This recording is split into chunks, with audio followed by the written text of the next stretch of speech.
Cek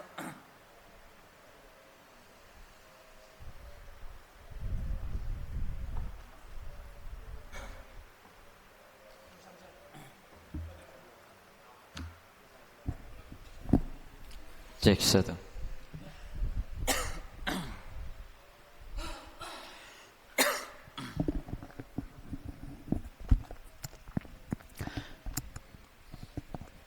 Bismillah. Assalamualaikum warahmatullahi wabarakatuh. Innal hamdalillah nahmaduhu wa nasta'inuhu wa nastaghfiruh wa na'udzu billahi min shururi anfusina wa sayyiati a'malina may yahdihillahu fala mudilla lahu wa may yudlil fala hadiyalah. Asyhadu an la ilaha illallah wahdahu la syarika lah wa asyhadu anna Muhammadan abduhu wa rasuluhu amma ba'du. Ayo ikhwah wa ayatul akhwat jamaah saudara-saudaraku yang dirahmati Allah Subhanahu wa taala. Alhamdulillah. Tentu kita senantiasa bersyukur kepada Allah dan juga memuji akan kebesarannya untuk kesekian kalinya kita dipertemukan, kita dikumpulkan oleh Allah Subhanahu wa taala di waktu yang penuh barokah, di tempat yang mulia insyaallah, tempat yang kita gunakan untuk menghidupkan syiar agama Allah, tempat yang kita gunakan untuk mempelajari dan memahami dari agama Allah Subhanahu wa taala, memahami dari syariat, hukum-hukumnya yang tentunya sebagai kepedulian kita akan kekuatan dan benteng agama, keimanan, akidah dari hal-hal yang bisa merusaknya. Mudah-mudahan hal ini menjadi salah satu perjuangan kita sebagai wujud bersyukur kepada Allah Subhanahu wa taala, bersyukur umur yang Allah berikan kepada kita semua, bersyukur kondisi yang Allah berikan juga kepada kita, kondisi yang kondusif, kondisi yang aman ya untuk melakukan peribadahan, untuk melakukan pengajian, ada waktu, ada tempat, ada kondisi yang baik, kita gunakan keadaan seperti ini sebagai ketaatan dan juga amalan saleh, karena begitu banyak Allah memberikan kebaikan kepada kita semua. Lahir batin kita rasakan kebaikan atau nikmat yang Allah berikan tersebut, terutama yang harus kita pertahankan berupa taufik hidayahnya, sehingga kita masih istiqomah di dalam agama Allah, istiqomah dalam ketauhidan, keimanan serta mutaba'ah, berqudwah kepada teladan kita yaitu Nabi Muhammad sallallahu alaihi wasallam. Baik jamaah, insyaallah ya kita akan melanjutkan pembahasan terkait usuluddin atau masalah pokok agama, akidah. Mudah-mudahan ini sebagai pembenahan yang sifatnya batin kita, sebagai kualitas ilmu kita dalam berhubungan dengan Allah melalui keyakinan kita akan agama Allah dan juga hal-hal yang terkait pokok-pokok keimanan yang lainnya, sehingga secara tidak langsung ini sebagai pembenahan diri, perbaikan diri kita menuju bulan Ramadan. Karena salah seorang salaf ya, Amr bin Qais, dinukil oleh Al-Hafiz Ibnu Rajab Al-Hanbali di dalam bukunya Lataiful Ma'arif, tuba liman aslaha nafsahu qabla Ramadan.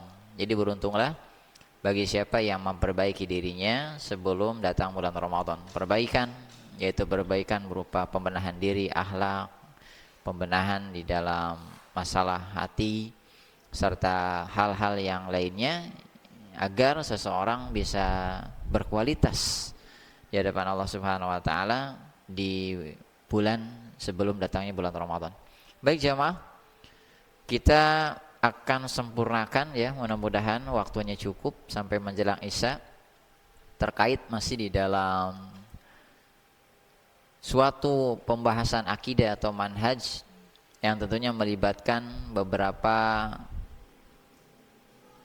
pemikiran dari kalangan yang lain, dan pemikiran tersebut tentunya berseberangan dengan pemahaman Ahlussunnah wal Jamaah, sehingga bisa merusak dari agama, merusak dari akidah. Pembahasan yang terkait tentang al-kabair, dosa-dosa besar, serta murtakibul kabair, pelaku dosa besar tersebut. Bagaimana sikap kita yang baik, sikap kita yang benar sikap kita yang lurus terhadap pelaku dosa besar ini, agar kita bisa menjaga syariat Allah, syariat Rasulullah Shallallahu Alaihi Wasallam dalam menjaga martabat atau harkat manusia seseorang sebagai seorang muslim, dan juga tidak serampangan memberikan tuduhan atau vonis sifat kekufuran kepada sesama muslim. Baik, kita akan lanjutkan setelah di poin terakhir bagaimana Syekh Ar-Rajihi memberikan beberapa batasan, ya, kurang lebih ada 5 batasan, itu tergolong dosa besar. Sekarang kita masuk kepada fahaddul kabirah, ringkasan dari rincian yang tergolong dosa besar tersebut. Ya, silakan siapa? Anjas, ya. Fadhal. Assalamualaikum Ustaz. Bismillahirrahmanirrahim. Alhamdulillahirabbil alamin. Wassallallahu wasallama wa baraka ala nabiyyina Muhammadin wa ala alihi wa sahbihi ajmain. Allahumma ighfir lana wa li ustadzina wa li walidayhi wa walidina wa li masyaikhi wa masyaikhina wa li jami'il muslimina ya rabbal alamin. Faqala al-muallif rahimahullahu ta'ala, al-muradu bi ahli al-qiblati fi qaulil muallif rahimahullah wala nukaffiru ahlal qiblati bidunubihim, ay man ittajaha ilal qiblati fi sholati wa zikri wa dhabhi waltazami bi ahkamil islam waltazama bi ahkamil islam waltazama bi ihkamil islami fala nukaffiru ahadan min ahlil qiblati bi dhanbi walau kana kabiran ma lam yastahillahu malam yastahillahu fa idza istahallahu wa ra'a annahu halalan kama halalun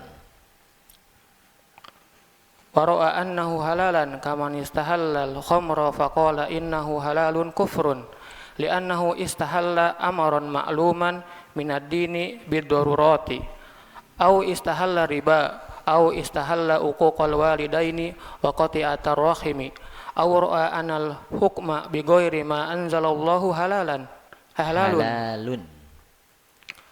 kal hukmi bil qawanina wal wad'iyati fa fi hadhihi hali yakfur fa inna lam yastahillahu fayakuna inda ahli sunnati wal jamaati dha'iful imani naqisul imani wa huwa fil akhirati tasta mahsyiatillahi insyaallahu ghafara lahu bi tauhidihi wa islamihi wa adkhulihil jannati min awali wahlatin wa insya'a azabahu ala qadri jaraimihi thumma yukharriju minan nari thumma yakhruju minan nari bi syafaati syafi'ina aw bi rahmati arhamar rahimin. Baik. Kemudian selanjutnya Syekh Ar-Raziin menjelaskan kepada kita semua terkait ahlul kiblah. Apa sih yang dimaksud ahlul kiblah, sehingga tidak boleh memvonis ahlul kiblah ini dengan dosa-dosa mereka sebagai bentuk kekufuran. Sebagaimana kiblat, ya jamaah, ahlul kiblat ini yang mengarah kepada kiblat dalam sholat, ya, atau dalam ibadah-ibadah yang lainnya, dan konsisten dengan hukum-hukum Islam. Maka ahlul kiblat ini ya umat Islam secara globalnya. Maka nggak boleh kita melakukan bentuk vonis kekufuran dengan suatu dosa, meskipun itu dosa besar, selama tidak menghalalkan dari dosa tersebut. Tidak boleh. Kenapa?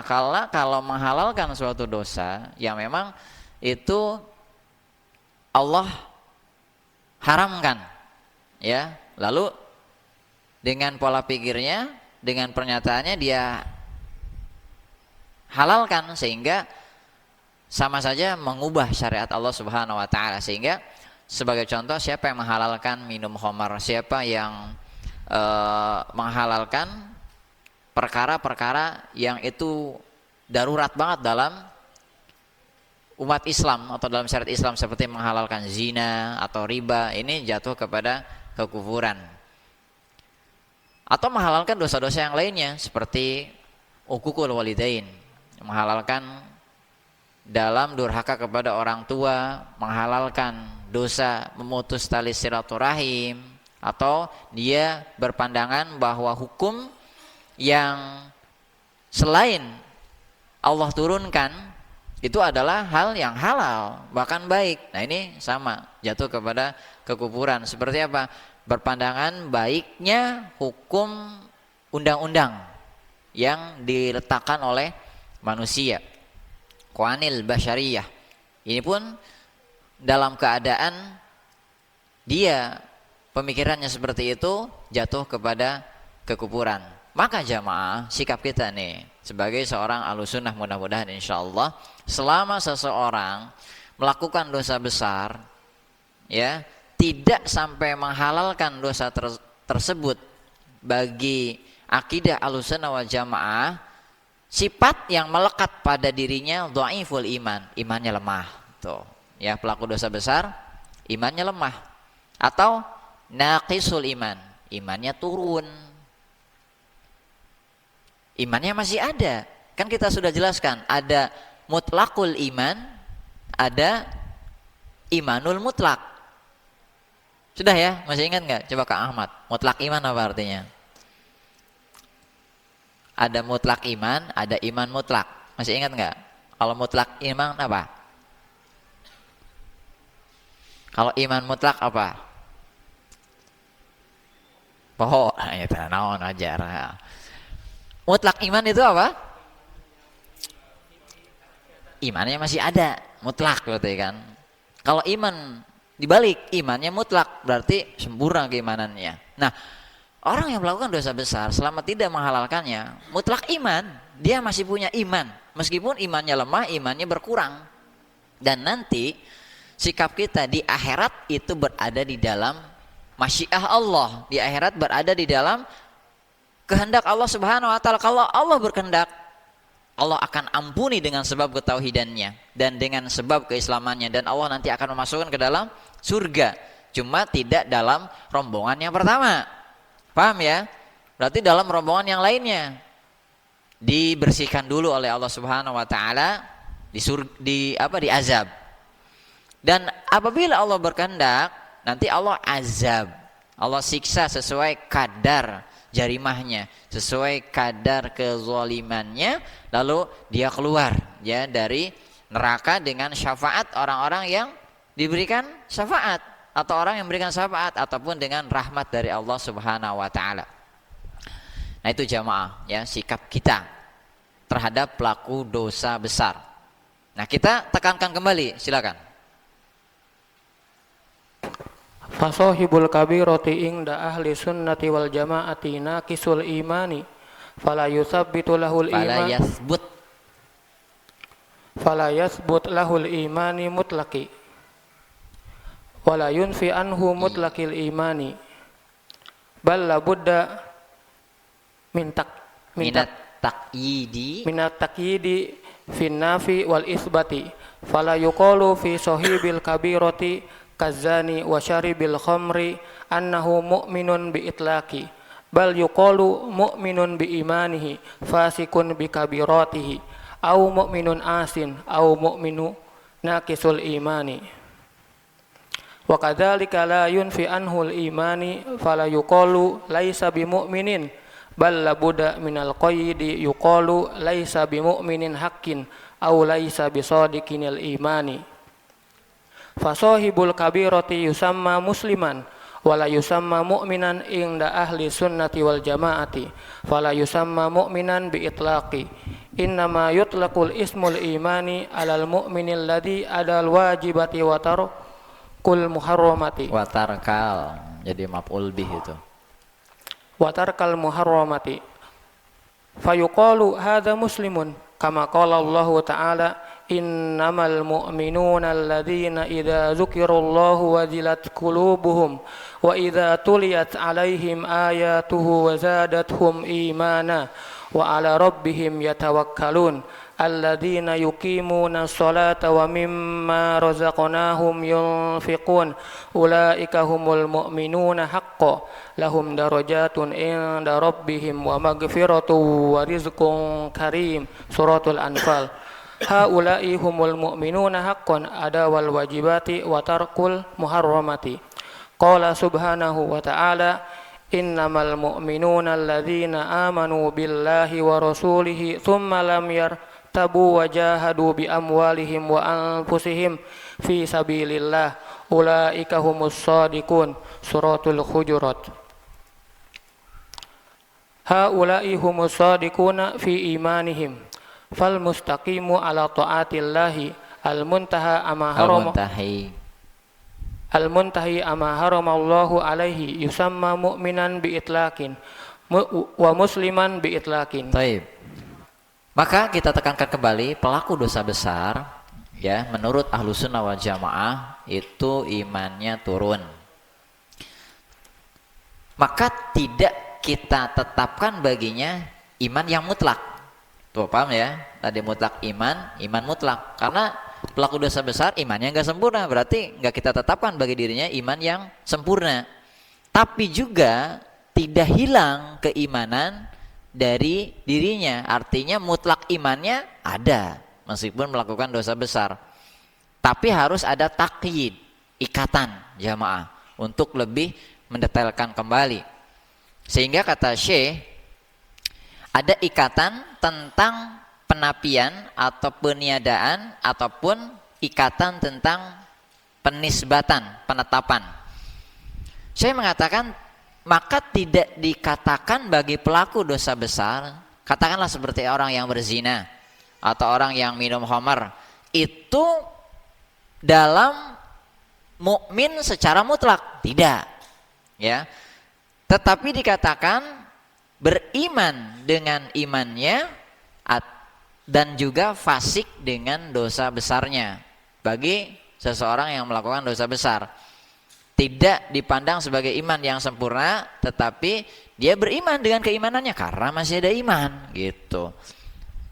Adapun dia fasik, keluar dari ketaatan dengan dosa besarnya, atau bisa kita katakan dia seorang mukmin tapi bermaksiat, ataupun seorang mukmin yang keimanannya itu turun.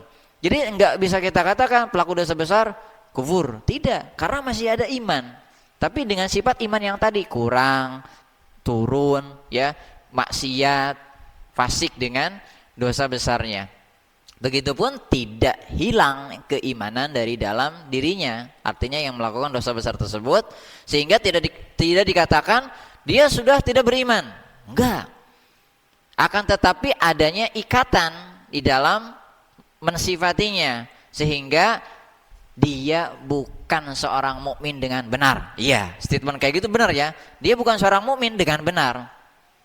Ataupun dia tidak benar dalam keimanannya. Berarti masih ada iman terhadap sifat-sifat demikian. Sehingga pelaku dosa besar kita katakan seorang muslim. Iya, ya karena masih beragama Islam. Tapi tidak kita katakan seorang mukmin dengan sifat yang keimanannya mutlak atau sempurna. Jadi pakai ikatan lah. Kalau seorang muslim tetap iya. Kalau dia beriman maka keimanannya tidak sempurna. Keimanannya masih ada tapi dengan sifat-sifat yang tidak baik tadi. Adapun bagi seseorang yang nanti disifati keimanannya sempurna, yaitu berupa al-imanul mutlak, seorang mukmin atau orang beriman yang menunaikan semua kewajiban, yang meninggalkan semua keharaman, dia katakan, ya, dikatakan sebagai seorang muslim. Inilah yang difirmankan oleh Allah Subhanahu wa taala dalam surat Al-Anfal ayat 2 sampai 4, innamal mu'minuna alladzina idza dzukirallahu wajilat qulubuhum wa idza tuliyat 'alaihim ayatuhu zadatuhum imana wa 'ala rabbihim yatawakkalun. Sesungguhnya orang-orang beriman, yaitu yang disebutkan nama Allah, maka bergetar hatinya, takut hatinya, dan apabila dibacakan kepada mereka ayat-ayat Allah akan bertambah keimanan dan mereka bertawakal kepada Allah Subhanahu wa taala. Alladzina yuqimunas salata wa mimma razaqnahum yunfikun, yaitu orang-orang yang mendirikan salat dan juga menunaikan dari atau berinfak dari rizki yang kami berikan, kata Allah Subhanahu wa taala. Ulaika humul mu'minuna haqqan, itulah mereka orang-orang yang benar-benar beriman. Lahum darajatun inda rabbihim wa maghfiratu wa rizqun karim. Mereka memiliki di sisi Tuhan mereka derajat dan ampunan serta rizki yang mulia. Inilah jamaah orang-orang beriman yang benar, yang menunaikan kewajiban semuanya dan juga meninggalkan segala kemaksiatan. Disifati keimanan yang sempurna atau iman mutlak. Sok dibaliknya, sok hese emang mutlak iman, iman mutlak. Gimana tuh kira-kira supaya pas? Kalau kita katakan dia masih punya iman, mutlak iman. Keimanannya sempurna, iman mutlak, gitu doang. Jadi kalau dibalik artinya akan berbeda. Ya silakan saja mana yang mudah gitu. Ya. Kang Haji, keimanan sempurna. Nah, gitu aja ya, Kang Ahmad, enggak sempurna keimanannya. Nah, gitu ya. Kadang suka terbalik, ya gimana aja caranya gampang gitu. Ini istilah akidah jamaah. Kalau kita berbicara dalam bab ini mutlak iman, iman mutlak, ini istilah yang nggak bisa kita cari di kamus-kamus, nggak bisa. Jadi memang harus istilah di dalam permasalahan akidah ya, terlebih di dalam masalah dosa besar. Jadi pelaku maksiat sekalipun itu dosa besar, dia masih memiliki iman selama tidak menghalalkan dosa tersebut dan juga tidak terjerumus kepada kasus-kasus kekufuran. Dan juga Allah tegaskan dalam surat Al-Hujurat ayat 15, innamal mu'minuna alladzina amanu billahi wa rasulih. Sesungguhnya orang-orang beriman yang mereka beriman kepada Allah dan Rasulnya. Tsumma lam yartabu, kemudian mereka tidak ragu. Wajahadu bi amwalihim wa anfusihim fi sabilillah, mereka berjihad dengan harta-harta mereka dan jiwa-jiwa mereka di jalan Allah. Ulaika humus shadiqun, mereka itulah orang-orang yang benar di hadapan Allah Subhanahu wa taala. Sehingga inilah orang-orang yang benar dalam keimanan mereka. Tentu bagi kita mana perjuangannya? Yang dua dong, yang iman mutlak gitu. Baru ya dengan segala perjuangan yang ada, meskipun sulit ya, meskipun itu sulit. Maka Syekh mengatakan orang yang istiqomah di atas ketaatan kepada Allah dan tidak melakukan atau meninggalkan segala apa yang Allah larang, itu dinamakan iman secara mutlak dan muslim pula secara mutlak. Dipahami ya? Jadi bagaimana sifat kita, sikap untuk memberikan sifat kepada orang muslim yang melakukan dosa besar tersebut. Ini beliau tekankan berulang-ulang. Karena apa? Karena kasus seperti Khawarij dan Mu'tazilah itu sampai sekarang itu ada jamaah, ya, sehingga begitu khawatir dan juga begitu merusak agama dari pola pikir tentang Khawarij dan Mu'tazilah yang begitu mudah dalam memponis kafir kepada kaum muslimin. Selanjutnya, saya anjas, fadhal. Amal mu'minul asi alladhi irtaqabal kabirota kazina aw sariqati aw syarbil khamra aw uquqil walidaini aw uquqil walidaini aw qati'atur rahimi aw qati'atur rahimi aw ta'amalu riba walam yatib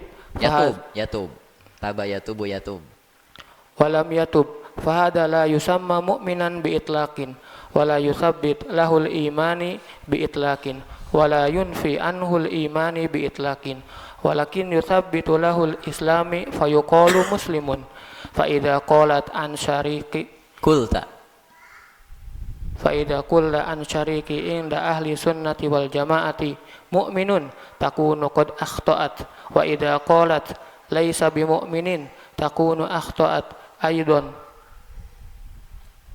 akhta'ta aidan walakinna qaidu fil itsbati quyida walakinna qaida fil isbati aw fin nafi fataqidu fil isbati fataqulu mu'minun naqisul imani aw dhaiful imani aw mu'minun asin aw mu'minun bi imanihi wa fasikun bi kabiratihi fa fin nafi qaidun aidan fala taqul laisa bi mu'minin bal qala laisa bi mu'minin haqqan laisa bi shadiqil imani fa hadza hukmul murtaqibul kabirata fid dunya.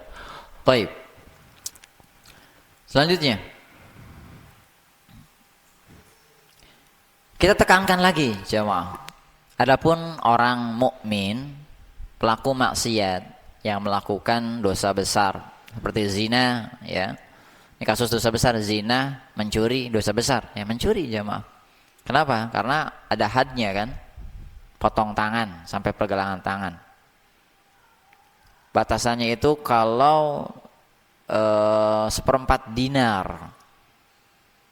Berapa 1/4 dinar? Ya, hitung aja ya. Kalau sudah mencapai 1/4 dinar, berarti itu sudah masuk had. Itu ada batasannya di dalam ilmu fikih. Kalau nyolong ayam, potong tangan nggak kira-kira? Mencuri ayam, lah nggak sampai kayak gitulah. Ayam berapa sih harganya? Ya nggak sampai juta-jutaan ya. Kalau nyolong sampai 271 triliun gimana tuh? Hah? Itu bukan mencuri, itu berkhianat ya. Jadi nggak bisa dipotong tangan. Iya. Ataupun minum khamr, durhaka kepada kedua orang tua, memutus tali silaturahim, melakukan transaksi riba dan belum bertobat dari dosa-dosa besar tersebut, maka ini kita tidak katakan mukmin secara itlak, secara mutlak. Berarti keimanannya nggak sempurna. Dan juga tidak hilang sifat keimanan di dalam dirinya. Tapi masih tetap dia sebagai seorang muslim. Ya, jadi kalau seorang muslim secara mutlak iya, tapi kalau iman lihat dulu. Ya, dilihat dulu nih, pakai takyid, pakai ikatan dulu. Oh, lemah imannya, fasik. Nah, itu. Contoh kata beliau, jika Anda mengatakan tentang orang yang mencuri menurut perspektif Ahlussunnah wal Jamaah, orang yang mencuri itu seorang mukmin, ini salah. Dan kalau Anda katakan pula orang yang mencuri bukan seorang mukmin, ini pun salah juga. Tapi pakai ikatan dalam penetapan dan juga dalam peniadaan, sehingga diikat dengan penetapan, maka Anda harus katakan dia seorang yang beriman tapi imannya turun, dia seorang beriman tapi imannya lemah, dia seorang beriman tapi bermaksiat, dia seorang beriman dengan keimanannya tapi fasik dengan dosa besarnya. Tuh, itu sikap yang benar kepada pelaku dosa besar. Adapun di dalam penapian atau peniadaan sama, pakai ikatan juga, pakai takyid. Sehingga jangan mengatakan misalnya dia telah mencuri, kafir, berzina kafir, bukan seorang mukmin. Bahkan katakan dia bukan seorang mukmin yang benar. Tuh, ya, atau bukan seorang mukmin yang sempurna, bukan benar dalam keimanannya. Nah, inilah yang dimaksud hukum pelaku dosa besar ketika di dunia, jamaah. Nah, bagaimana ketika di akhirat? Kalau di dunia dia sudah bertobat, maka urusannya insya Allah Allah menerima tobat seseorang. Tapi ketika di dunia belum bertobat sampai meninggalnya, bagaimana nanti apa yang akan dihadapinya? Nah, ini silakan. Hukmuhu fil akhirati annahu idza taba fid dunya taubatin nasuha taballahu alaihi wa amma idza lam yatub fa huwa tahta masyiatullahi. Masyiatillah. Jadi jar. Al-awwal qad yu'adzibu fil qabri. Yu'adzab. Qad yu'adzabu fil qabri kama fi haditsin Ibni Abbasin radhiyallahu anhu annahu qala marra an-nabiyyu sallallahu alaihi wasallam bi qabraini faqala innahuma la yu'adzabani wa ma yu'adzabani fi kabirin amma ahaduhuma fakana lam yastatiru minal baul wa ammal akharu fakana yamshi bin namimati thumma akhraja jaridatan rotbatan fashaqqaha nisfaini fagoroza fi kulli qabrin wahidatan qalu ya Rasulullah lima fa'alta hadza qala la'allahu yukhaffifu anhuma ma lam yaibasa akhrajahul Bukhari. Nah, bagaimana hukum pelaku dosa besar ketika di akhirat? Adapun jika dia masih hidup dan di dunia telah bertobat kepada Allah Subhanahu wa taala dengan taubatan nasuha, taubat yang benar, Allah pasti ya insyaallah akan menerima taubat tersebut. Hanya dia belum bertobat. Masalahnya belum bertobat nih. Bagaimana sikap kita? Lantas kita katakan ini berzina, ini tukang mabuk, ataupun ini belum bertobat, gak akan diampuni itu. Atau udah itu mah siksaan selama-lamanya. Nah, nggak boleh juga. Ketika belum bertobat itu ada di bawah masyiah atau kehendak Allah Subhanahu wa taala. Yang pertama, qad yu'adzab bil qabr. Terkadang nanti dia diazab di kubur ya karena belum bertobat.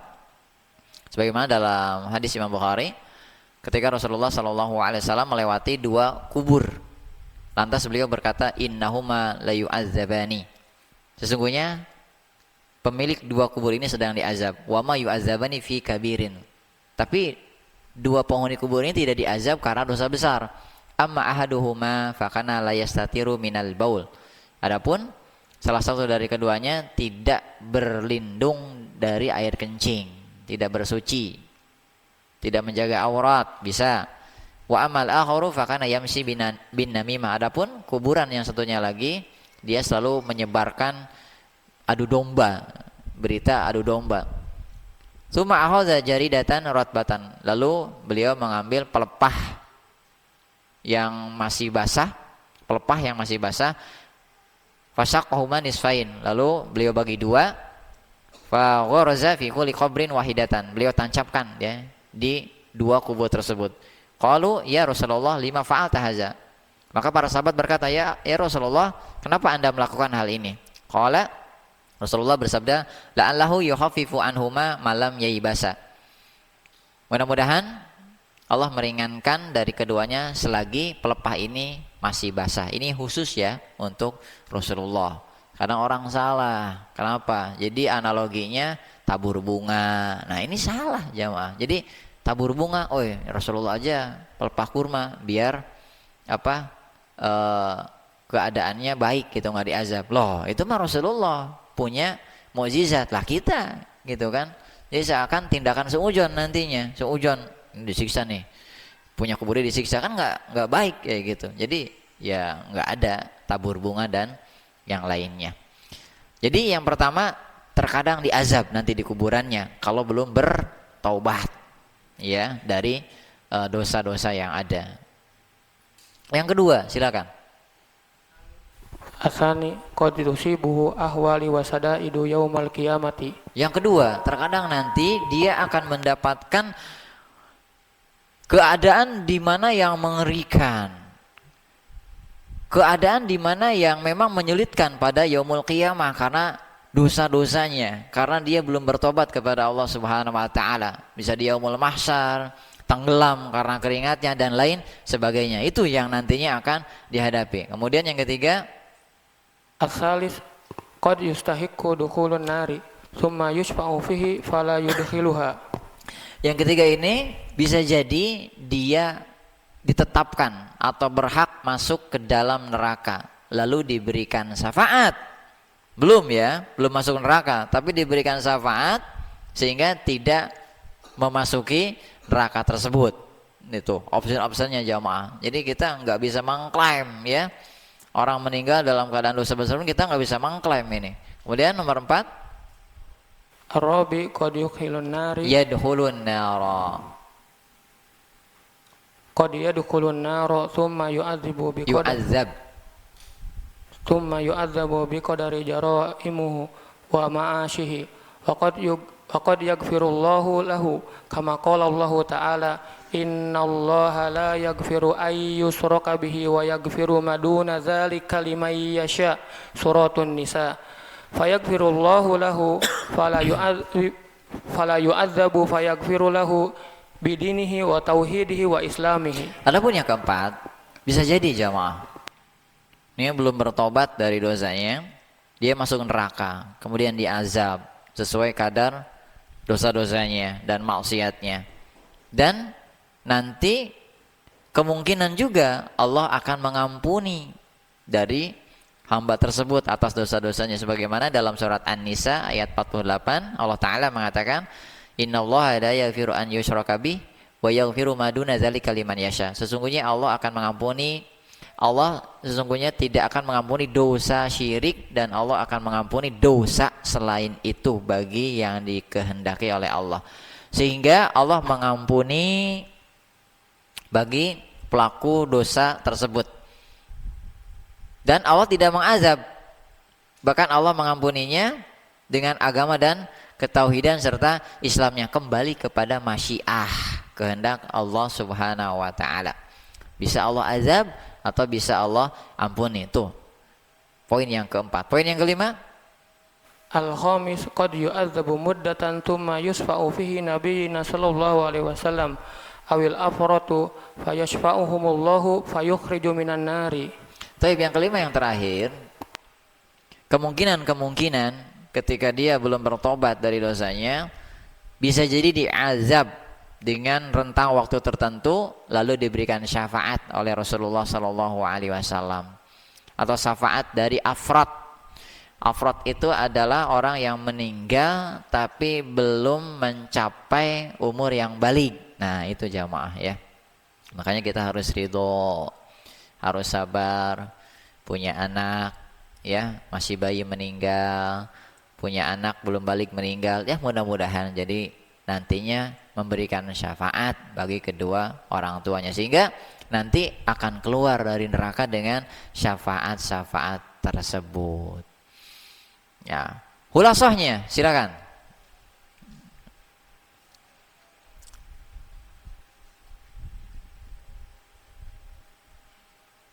Khulasatul babi.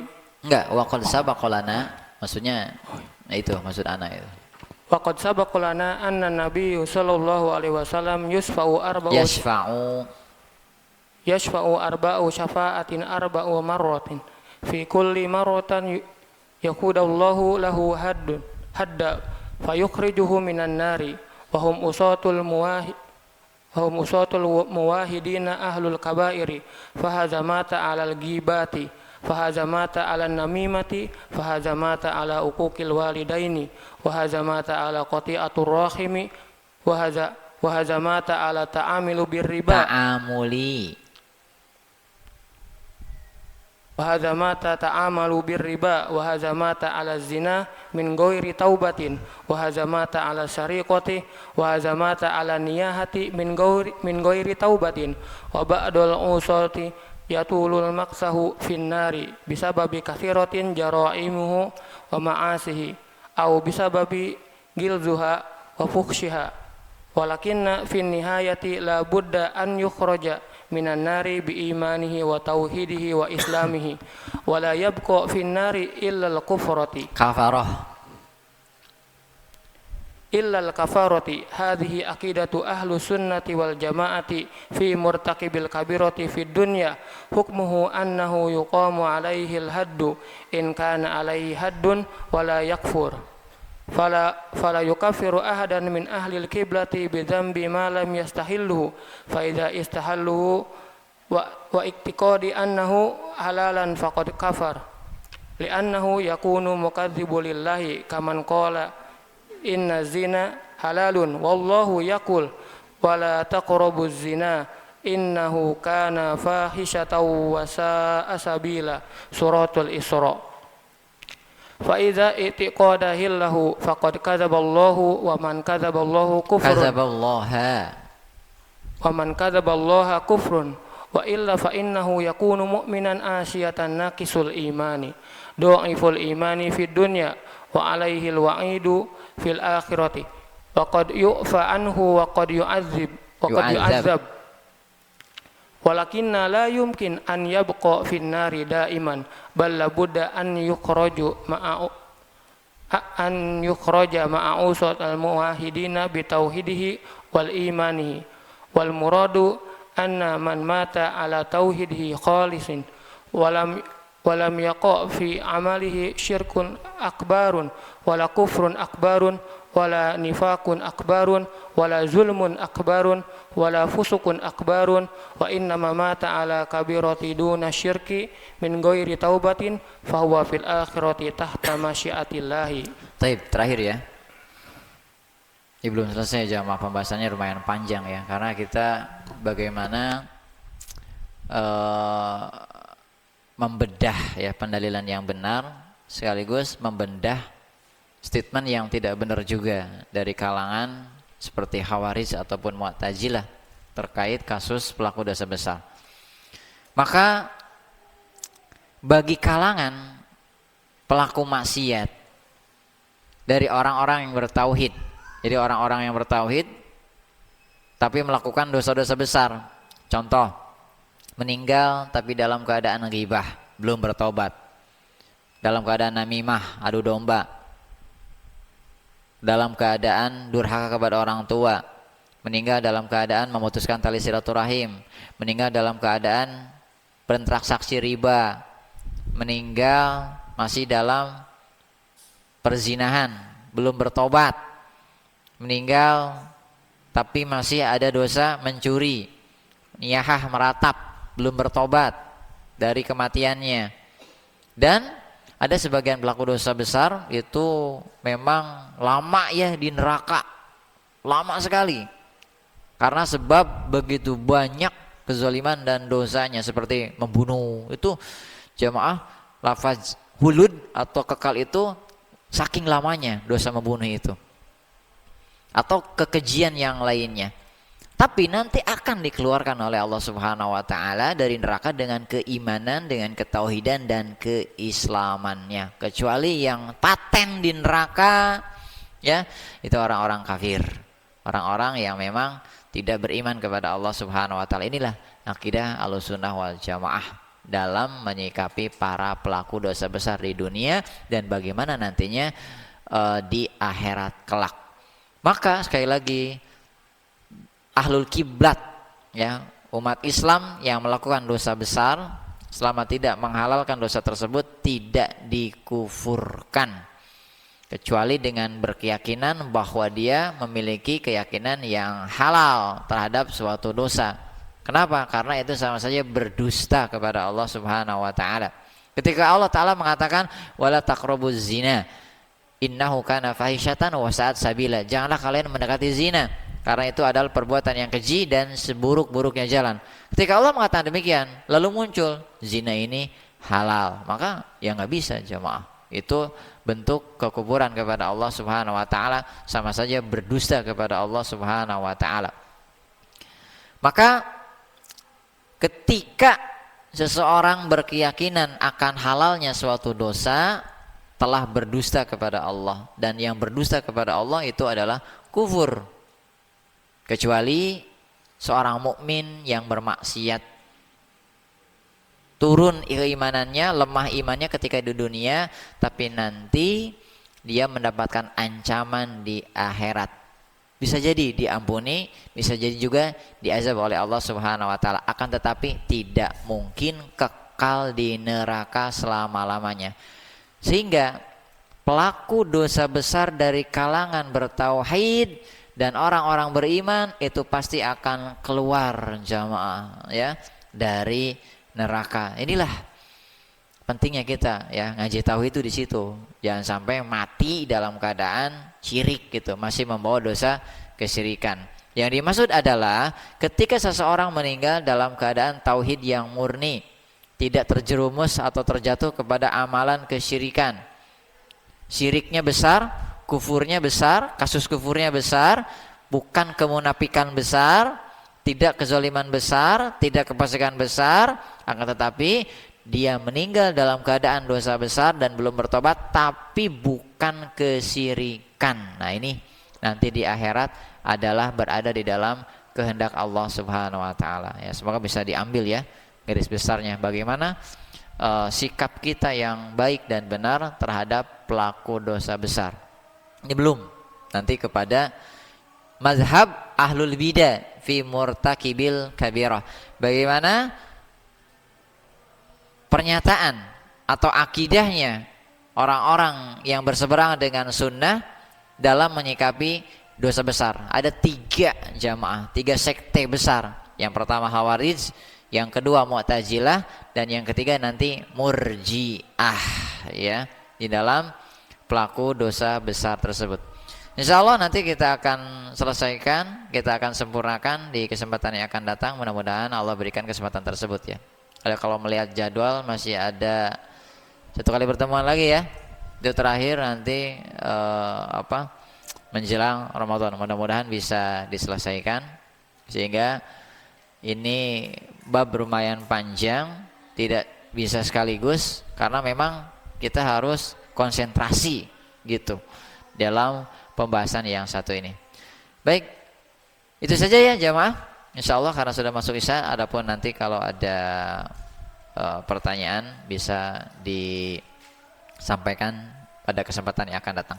Mudah-mudahan Allah Subhanahu wa taala senantiasa memberikan kepada kita ilmu yang bermanfaat, ilmu yang nafi, ilmu yang senantiasa menjadikan kualitas takwa, iman dan rasa takut kita kepada Allah Subhanahu wa taala, dan tentunya bisa membentengi akidah dan keimanan kita sehingga di dalam berakidah kepada Allah kita berada di jalan kebaikan, kebenaran dan juga keselamatan.